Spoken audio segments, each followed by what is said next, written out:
Selamat pagi, menyenangkan sekali. Apa kabar dengan kalian semua? Apakah kalian mengalami mujizat? Saya berharap bahwa ketika mengikuti program ini, kan ada kolom komentar ya. Kalian boleh bertanya, kalian boleh bercerita dengan kata-kata yang sopan, dengan kata-kata yang baik untuk menjadi berkat bagi orang lain. Jadi bukan untuk mengata-ngatai seseorang atau mencela-cela, menghina orang lain atau suku lain, agama lain. Tetapi biarlah mungkin kalian punya pendapat tertentu, kalian ingin bertanya atau kesaksian ya supaya memberikan kekuatan. Nah, hari ini kita memasuki hari yang keempat di minggu ini, minggu yang ke-9. Kalau kemarin Tuhan berbicara tentang bahwa kita harus mengalami mujizat karena Allah yang kita sembah, Allah yang pembuat mujizat. Hari ini Tuhan ada satu hal lagi yang Tuhan mau bicarakan kepada kita yang merupakan sarapan sorgawi yang begitu mengenyangkan iman kita. Kita naikkan dulu pujian. Selamat pagi Bapa.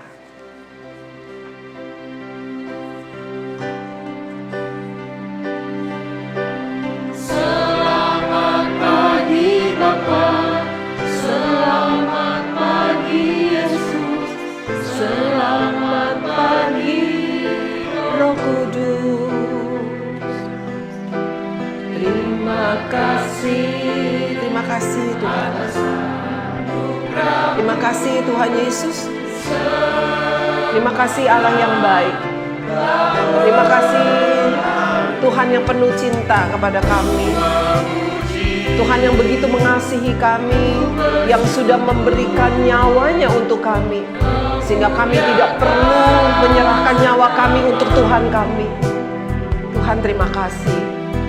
Pagi ini, untuk hari ini, kembali kami mengalami mujizat. Kami bisa bangun dengan tidak kurang suatu apapun. Kami mau menikmati sarapan sorgawi kami ya Tuhan. Seperti biasa tapi tidak menjadi kebiasaan, kami ingin kenyang. Sehingga bukan hanya jasmani kami saja yang kenyang dan sehat, tetapi terlebih lagi jiwa kami, iman kami kenyang dan sehat. Terima kasih Bapa. Mari kenyangkan kami lewat sarapan sorgawi ini. Dalam nama Tuhan Yesus. Amin. Tuhan Yesus baik. Saya tetap menunggu, kami tetap menunggu. Ada yang bisa menuliskan kesaksian di kolom komentar ya di program YouTube itu. Mari kita mau naikkan dulu pujian. Jalan serta Yesus. Bisa ya? Biasanya nih siswa-siswa TK nih kalau mau masuk kelas menyanyikan lagu ini ya. Jalan serta Yesus, jalan sertanya setiap hari. Setiap hari. Bukan kadang-kadang ya. Bukan hanya hari Minggu. Amin. Jalan dalam susah, jalan dalam duka. Oh, dalam segala hal. Waktu lagi senang, lagi susah, jalan tetap bersama dengan Yesus. Jalan dalam duka, serta Yesus selamanya. Wow, luar biasa. Serta Yesus selamanya. Jalan sertanya setiap hari. Jalan serta Yesus, serta Yesus selamanya. Dan suka jalan dalam duka, jalan sertanya setiap hari. Jalan dalam suka, jalan dalam duka, serta Yesus selamanya. Senang sekali kalau kita dalam hidup kita ditemani, disertai oleh Tuhan kita yang tidak terlihat tetapi dia ada. Kita nggak repot-repot bawa-bawa Tuhan kita karena dia bukan patung, dia bukan benda. Apakah kalau kita pergi kita perlu bawa-bawa salib begitu? Ya, jadi kalau ketemu ada sesuatu bahaya lalu kita pegang salib gini. Enggak, diketawain. Iblis juga akan ketawa karena iblis tidak takut kepada kayu salib. Iblis cuma takut kepada itu loh pribadi yang disalib untuk kita, yaitu Yesus Kristus Tuhan. Nah, hari ini kita mau belajar sebagai seorang warga negara sorga yang tinggal di dunia. apa yang harus kita lakukan selain mengalami mujizat dalam hidup kita. Bagaimana hidup kita di dunia sebagai warga negara sorga? Tuhan katakan hidup kita harus dipimpin oleh Tuhan. Hidup kita harus diatur oleh Tuhan. Karena Dia yang mengutus kita. Karena Dia yang menaruh kita di dunia ini lewat keluarga kita masing-masing. Dia punya rencana. Yeremia menuliskan, Allah mempunyai rencana dalam hidup setiap kita, bukan rencana kecelakaan, tetapi rancangan kebahagiaan. Ada banyak orang pergi meramal, dikatakan, waduh tahun ini tahun kamu sial, kamu celaka, kamu gak boleh pergi kemana-mana. Saya punya saudara seperti itu, jadi dia tahun itu dia gak berani kemana-mana kecuali pergi kerja terus begitu. Tapi saya merasa bersyukur karena saya punya Tuhan yang tidak pernah merancangkan kecelakaan, tetapi merancangkan damai sejahtera, rancangan kebahagiaan. Oleh sebab itu saya mau selalu ikutin petunjuk Dia. Kenapa? Karena iblis juga selalu memberikan kita petunjuk jalan yang salah supaya kita mengalami hal-hal yang buruk. Oleh sebab itu setiap perjalanan hidup saya harus hati-hati, harus benar-benar ngerti jalan mana yang Tuhan mau. Bagaimana caranya? Gak usah takut, gak usah susah, gak usah bingung. Yaitu apa? Ada Roh Kudus. Kan kita sudah mendengarkan firman Tuhan bahwa ada Roh Kudus bukan di samping kita tapi di dalam kita. Yaitu Allah yang Immanuel, Allah yang menyertai kita. Dia ada di dalam kita, bukan di samping, bukan di gereja, bukan di dalam tas atau nyelip di dalam Alkitab. Enggak, Dia ada di dalam hati kita, anak-anak Tuhan, orang percaya yang mengasihi Dia. Kita mau baca firman Tuhan dari Kisah Rasul pasal yang ke-16, mulai ayat yang ke-6. Ya, mereka melintasi tanah Frigia dan tanah Galatia karena Roh Kudus mencegah mereka untuk memberitakan Injil di Asia. Siapa sih ini? Ini Paulus dan Silas. Mereka menginjil dari satu kota ke kota lain.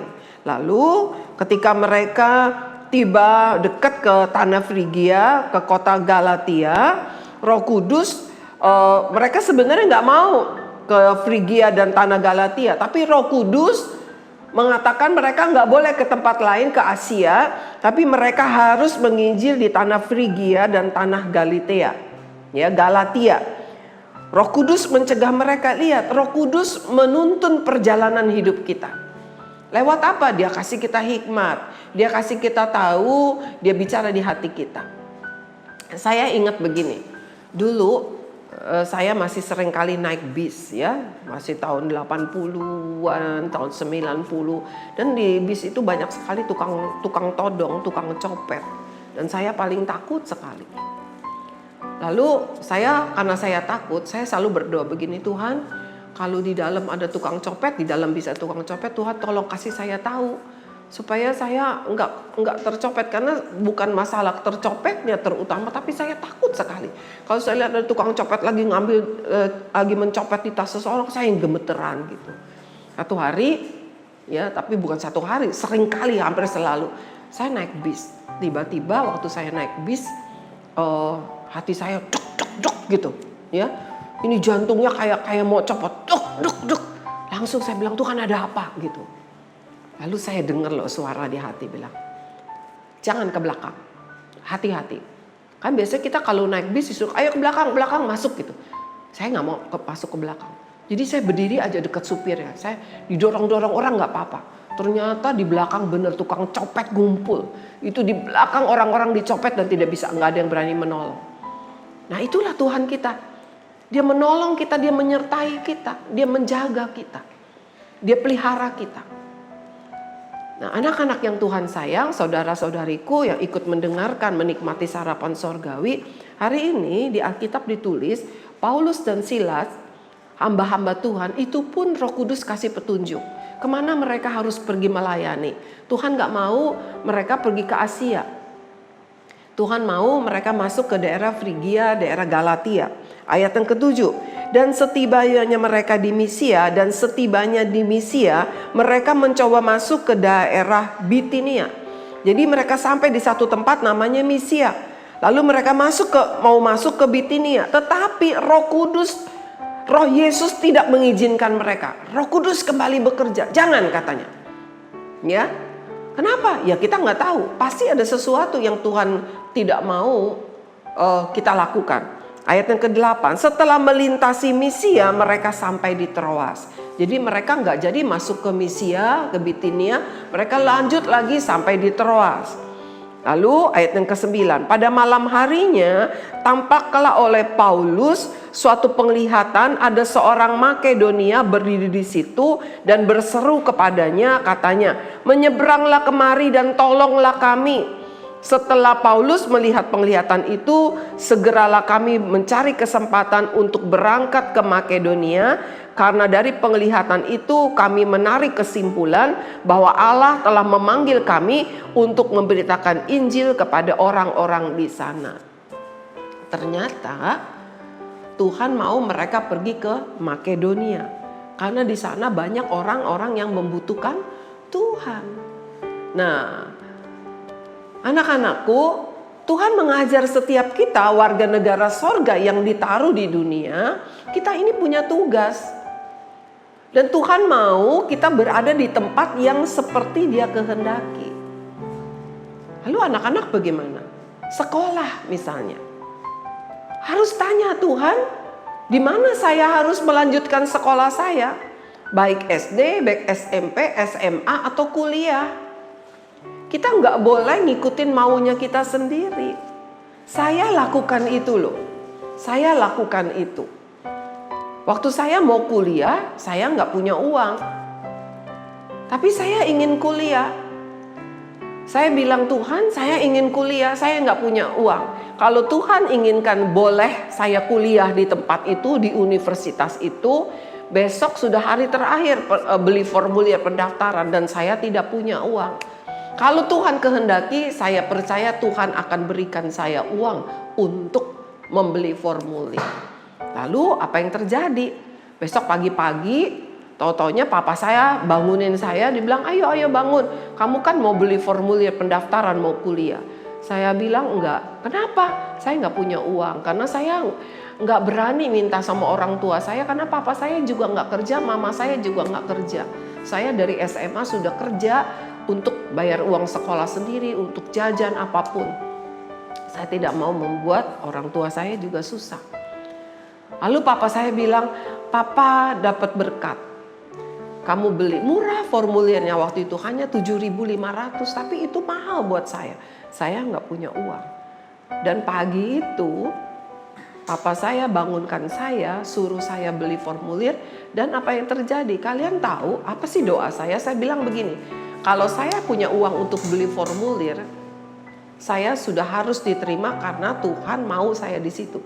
Kalau Tuhan nggak mau saya di situ, jangan kasih saya uang untuk beli formulir. Jadi waktu saya punya uang beli formulir, saya tahu saya pasti akan diterima. Karena waktu itu universitas negeri, banyak orang yang mau masuk, lebih dari kursi yang ada. Tetapi saya akhirnya diterima.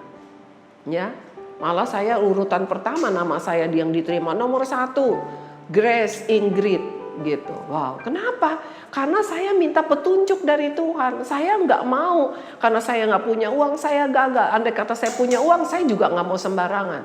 Contoh lagi nih, saya kalau mau beli sepatu kan bukan murah, mahal ya. Semurah-murahnya sepatu tetap mahal, lebih mahal dari nasi padang. Tadi kami habis makan nasi padang. Ya, nah, anak-anak yang Tuhan sayang, saya selalu berdoa, Tuhan, di sepatu apa yang harus saya beli? Uang saya cuma segini, tapi saya mau sepatu yang kuat, nggak boleh cepet rusak karena saya nanti harus beli lagi, saya nggak punya uang. Dan puji Tuhan, selalu Tuhan tunjukkan saya bisa masuk ke toko yang lagi diskon 60%, diskon 40%, dan itu harusnya sepatu yang mahal. Saya bisa dapat sepatu yang murah, tapi kualitasnya kualitas yang mahal. Kenapa? Karena saya selalu minta pertolongan Tuhan. Meskipun saya punya uang, kalau saya pergi ke mall, lalu saya lihat ada baju bagus, saya punya uang, saya beli. Enggak, saya bilang, Tuhan boleh enggak saya beli? Kalau hati saya damai sejahtera, saya rasa Tuhan kehendaki, ya udah saya beli. Kalau enggak, meskipun saya suka, saya enggak beli. Dan ada satu lagi cara saya mau saksikan. Bagaimana saya bisa beli baju mahal dengan harga murah. Jadi kalau saya pergi ke mall, saya sebenarnya tidak suka ke mall. Tapi kalau ada janji mau pergi pelayanan biar gampang dijemput, saya tunggunya di mall. Nah, sambil menunggu kadang-kadang saya masuk ke toko baju gitu. Kalau saya lihat ada baju mahal, saya tidak mau beli baju mahal-mahal. Ya, lalu saya lihat bagus ini baju, saya bilang gini, Tuhan, kalau boleh tinggalin saya satu dong. Maksudnya apa? Nanti kalau diobral baru saya beli. Dan biasanya pasti kalau boleh saya dapat. Yang bajunya harganya ratusan ribu, saya cuma beli 100 ribu lebih. Baju yang mahal. Orang bilang kamu pakai baju mahal-mahal. Enggak, saya selalu dapat yang harganya diskon. Saya nggak tahu diskon, tapi tiba-tiba satu hari saya bisa masuk toko itu lagi. Saya ingat, saya lihat ada baju pas ukurannya saya dan tinggal satu. Benar-benar Tuhan tinggalin saya. Bukan hanya satu kali loh, sering kali. Jadi anak-anak yang saya mau katakan bahwa Roh Kudus dalam diri kita itu adalah Roh penolong yang menolong kita, memimpin kita supaya kita tidak salah langkah. Kita tidak salah jalan, kita tidak salah mengambil keputusan. Ya, sama seperti Paulus dan Silas, meskipun mereka untuk melayani Tuhan, tetap Roh Kudus memimpin mereka sehingga ketika mereka datang pergi ke tempat untuk memberitakan Injil, Injil itu menjadi berkat buat penduduk di situ. Karena penduduk di Makedonia waktu itu mereka sedang memerlukan pertolongan Tuhan. Tuhan tidak pernah salah di dalam menuntun perjalanan hidup kita. Ada satu kisah, saya baru semalam saya baca. Ada satu kisah, ada seorang tukang tahu yang setiap hari dari desa dia pergi ke kota begitu untuk jualan tahu. Jadi kalau dia mau pergi dagang, dia panggul itu keranjang tahunya, dia harus melewati jembatan kecil yang terbuat dari bambu. Lalu dia harus berjalan sampai ke pinggir jalan raya, dia akan menunggu angkot yang akan membawa dia ke pasar di kota. Tapi setiap pagi kalau dia mau berangkat, dia selalu berdoa sungguh-sungguh. Dia anak Tuhan, dia bilang, Tuhan pimpin saya, perjalanan saya supaya selamat, dagangan saya juga supaya laku dan habis. Tuhan selalu menolong dia. Tapi pagi itu ketika dia melewati jembatan bambu itu, dia jatuh, terpeleset, tahunya hancur semua. Padahal dia sedang butuh uang. Dia sedih sekali, dia pulang ke rumah, dia kesel sama Tuhan. Dia bilang, bukankah saya sudah berdoa? Bukankah Tuhan bilang mau pimpin saya, mau jaga saya? Tapi kenapa Tuhan biarkan saya jatuh? Ya, waktu dia jatuh begitu dia nggak bisa dagang, uangnya dia nggak dapat uang. Lalu besok pagi dia berangkat kerja lagi, dia berangkat untuk berdagang lagi. Dia tunggu mobil yang biasa dia lewat, tidak lewat, ada mobil lain, jadi dia naik. Sampai di pasar orang ramai berbicara.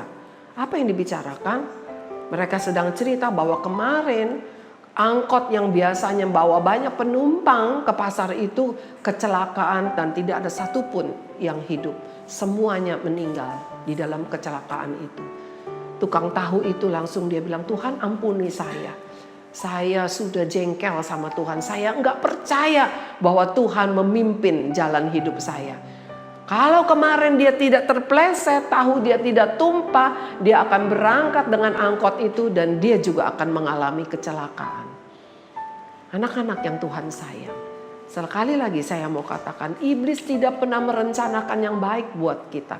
Meskipun kelihatannya baik, iblis selalu merancangkan rencana yang jahat, tetapi Tuhan meskipun kita tidak suka, rencana Tuhan selalu baik untuk kita. Hari ini, sekarang, saat ini, Tuhan ingatkan saya, khususnya untuk siswa-siswi masuk sekolah, bertanya kepada Tuhan, Tuhan mau saya sekolah di mana? Jangan berpikir, oh saya nggak lagi promosi. Jangan berpikir, saya SKBB sekolah kecil. Tetapi saya mau bilang, SKBB adalah sekolah yang sangat diberkati Tuhan. Sekolah yang Tuhan sangat pimpin, Tuhan campur tangan. Mari belajar hidup taat kepada Tuhan, ikuti, cari kehendak Tuhan, ikuti petunjuk Dia, engkau akan berhasil. Engkau tidak akan buang waktu sia-sia. Mari kita naikkan pujian. Tiap langkahku diatur oleh Tuhan. Kita mau dengar pujian yang sangat indah. Bilang, Tuhan, atur langkah saya. Atur langkah saya. Memimpinku. Amin. Karena badai dunia menakutkan. Ada badai, ada hal-hal yang membuat kita rasanya bimbang, takut, gelisah. Tapi karena kita percaya Tuhan pimpin langkah kita, kita jadi tenang. Tiap langkahku, ya Tuhan pimpin. Tuhan pimpin kita. Tuhan bawa kita ke tempat yang tinggi. Gak pernah bawa kita ke jurang. Sekali nanti aku tiba di rumah Bapa surga yang bakal. Saya minta nyanyi dengan lembut sekali. Anak-anakku yang Tuhan sayang, saudara-saudaraku, ayah ibu, mari kita mau belajar taruh hidup kita di dalam pimpinan Tuhan. Bersekolah, minta Tuhan yang atur. Karena Tuhan mau kita ada di tempat yang benar. Tuhan mau kita ada di tempat yang tepat. Saya mau bekerja pun selalu saya minta petunjuk dari Tuhan. Jangan pikir susah mencari jawaban dari Tuhan, tidak. Tuhan selalu memberikan jawaban tepat pada waktunya. Kalau saya bisa mengurus SKBB tanpa terasa sudah 9 tahun, itu pun saya minta petunjuk dari Tuhan. Karena sebetulnya saya tidak pernah membayangkan bahwa saya akan mengurus sebuah sekolah yang mungkin kecil di mata manusia. Karena banyak sekolah yang besar-besar di mata manusia, di mana saya mendapatkan tawaran. Tetapi saya merasakan Tuhan tidak inginkan saya di situ. Hari ini Tuhan mengajar kita percaya kepada pimpinan, tuntunan daripada Roh Kudus. Dia pasti merencanakan yang baik untuk kita. Mari kita berdoa. Saya minta tetap naikkan pujian dengan suara yang lembut. Tuhan, pimpin langkah kami. Setiap langkah kami pimpin Tuhan. Kalau hati kami berontak, jangan biarkan Tuhan pegang kencang tangan kami. Kalau kami ingin sekolah di tempat yang Tuhan tidak mau, jangan biarkan kami ya Bapa, supaya kami tidak terbiasa dengan perkara-perkara yang Tuhan tidak suka. Kalau Tuhan ingin kami berada di mana, Tuhan pimpin kami. Jangan biarkan kami mengikuti keinginan hati kami sendiri. Tapi kami ingin mengikuti keinginan hati kami. Karena kami tahu kalau Tuhan menyertai kami, meskipun ada gelombang, ada badai yang menakutkan, pasti kami akan aman. Karena Tuhan menyertai kami. Dan Tuhan tidak akan membawa kami masuk ke dalam jurang, tetapi Tuhan akan membawa kami ke tempat yang lebih tinggi. Terima kasih Tuhan. Terima kasih Yesus. Inilah hidup kami. Hamba berdoa buat anak-anak khususnya dari SKBB ataupun di sekitar Cengkareng ini, bahkan di seluruh Jakarta, setiap anak yang mendengarkan program ini yang sedang mencari sekolah, hamba berdoa tuntun mereka di sekolah yang Tuhan kehendaki. Keinginan hati mereka yang tidak sesuai dengan kehendak Tuhan, aku batalkan dalam nama Tuhan Yesus. Biarlah kehendak Tuhan yang jadi Bapa, supaya di setiap sekolah ada anak-anak Tuhan yang Tuhan sudah pilih, Tuhan taruh di situ. Seperti Tuhan kirim Paulus dan Silas ke Makedonia, demikianlah setiap anak Tuhan pilih untuk sekolah di mana, untuk kuliah di mana, untuk bekerja di mana, untuk tinggal di mana. Dan di situ ada penyertaan Tuhan yang luar biasa. Terima kasih Tuhan Yesus, kami percayakan langkah hidup kami kepada Tuhan. Jangan biarkan kami berjalan menurut kehendak hati kami sendiri. Terima kasih Tuhan, kami berdoa mengucap syukur hanya di dalam nama Tuhan Yesus Kristus. Amin. Tuhan Yesus baik. Belajar untuk mempercayakan langkah hidupmu kepada Tuhan Yesus. Engkau tidak akan kecewa. Sampai ketemu besok pagi. Tuhan Yesus memberkati.